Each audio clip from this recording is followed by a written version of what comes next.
God's word be heard. Amen. Well, it was helpful to sing We Shall Overcome, because it was very hard to stand and say the psalm in which we said God's law is wonderful. Because after hearing that reading from Numbers, it didn't sound wonderful to me. I can't speak for you, but that's a little scary. And then we get to the gospel, and Jesus starts talking about poking out our eyes and cutting off our hands and feet, and we're about ready to run at this point. However, do you remember science class? Do you remember putting a reactant into a solution to see what color it would turn so you could determine what it was? Or dissecting something so that you could understand its structure and how it was formed and put together? Maybe distilling a liquid to remove all of the impurities and purify a solution? Well, after a summer of discipleship training, we now enter into a time of testing. Testing. Jesus wants to test us the same way we tested things in science class to find out if all of these disciple lessons have been having their effect. Are we, in fact, turning into what they are supposed to turn us into? And what they are supposed to turn us into is the image of Jesus. The testing we call stewardship. What are we doing with what we have been given? And today's first lesson, or first test of stewardship, is a test of the stewardship of ourselves. The first thing that we have been given is the opportunity to be a disciple of Jesus. We have been given our soul. We have been given salvation. These are gifts that have been given to us, and we have been taught by Mark all summer what we are to do with that, how we are to train ourselves, discipline ourselves in order to become the image of Jesus in the world. And now it is time to test that. But before you get more nervous, I will tell you that the test is self-administered. I'm not going to test you.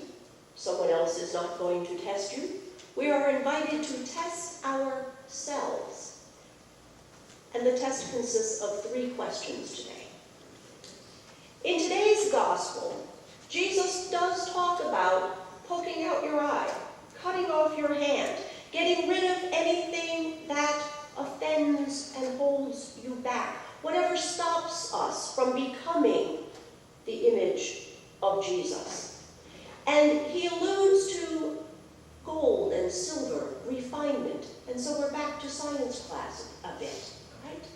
He is not being literal, and you've heard me say before, we have to be very careful of the cement syndrome, where we read scripture and we take it concretely. If even the people who say they believe in a literal interpretation of scripture, I do not see walking around with 1 foot or 1 hand or 1 eye. We know that Jesus is not being literal. He's trying to point out to us the seriousness of getting rid of anything in our lives that is holding us back from becoming the full image of him. I was interested in this idea of refining gold and silver. I don't know much about it, so I looked it up, and you probably know more than I do. But the idea is that you take a chunk of metal and you submit it to high temperatures to melt it. And as it melts away all of the impurities, and you keep subjecting it to high temperatures until what you have left is the pure silver or the pure gold without any imperfections or impurities in it. And when one person asked I don't know what you call someone who does that, the person who does it, how do you know when all of the impurities are out? How do you know that you now have pure silver or pure gold? And what he said was, when I can see myself reflected in it.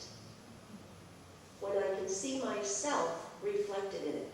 And that is what Jesus is saying. Jesus knows that we have become who we are supposed to become when he can see himself reflected in us. And so we have to be subjected to fire. There has to be a process of purification, of getting rid of anything within us that stops Jesus from seeing his own reflection when he looks at us. So our first test question for this morning is, what impurities keep Jesus from seeing his reflection in me? What impurities keep Jesus from seeing his reflection in me? Our second stewardship of self question comes from Jesus saying, have salt in you. Have salt in you. Not fine salt, not be salt. Have salt in you. And he talks about the potency of salt, that the salt has to have saltiness. It can't lose that or it's worthless. So the salt we are to have has to have power. It has to be potent. So I looked up salt. What use is salt?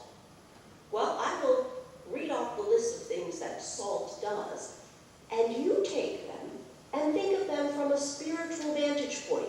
If you have these qualities, if you have salt, what would that look like? Salt makes us thirsty. That's the big one. You know, no one can eat just one Lay's potato chip, right? Because the saltiness makes you want more. It attracts water. It attracts the very thing that is vital to promote and sustain life. It preserves. It preserves color. If you wear blue jeans and you like them dark blue, but they tend to fade in the wash, just add a cup of salt to the wash and they will stay dark blue. It holds the color of dye into clothes. It preserves cut flowers. It preserves candles. Did you know if you soak candles in salt water, they won't drip? I didn't know that. It removes things. It removes stains. It removes odor. It removes the tarnish and makes copper and brass shine like new. It cleans. You can clean your teeth with it. You can clean out drains with it. And you can clean stained coffee cups with it. It relieves pain. It will take the sting out of a bug bite. It will relieve your sore throat. It will cure poison ivy.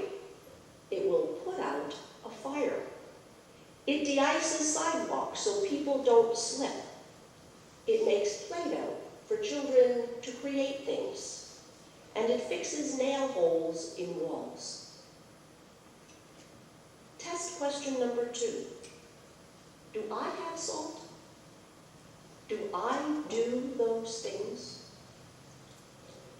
Thirdly, Jesus says, have peace with one another. Have peace with one another. If peace is lost, where is its peacefulness? Jesus doesn't go on to explain about peace. He simply ends with the statement, have peace with one another. He doesn't have to because it seems self-evident, doesn't it? Have peace. Except that he is saying to have peace, not make peace, not seek peace. It doesn't come to you. It's not something someone else does or has or gives. It is something we are to have ourselves. Peace with others. I am to have peace. It's something that I have to create within me. A peace that passes understanding. A peace that doesn't make sense. Because what's happening with the other or what's happening outside of me is not peaceful.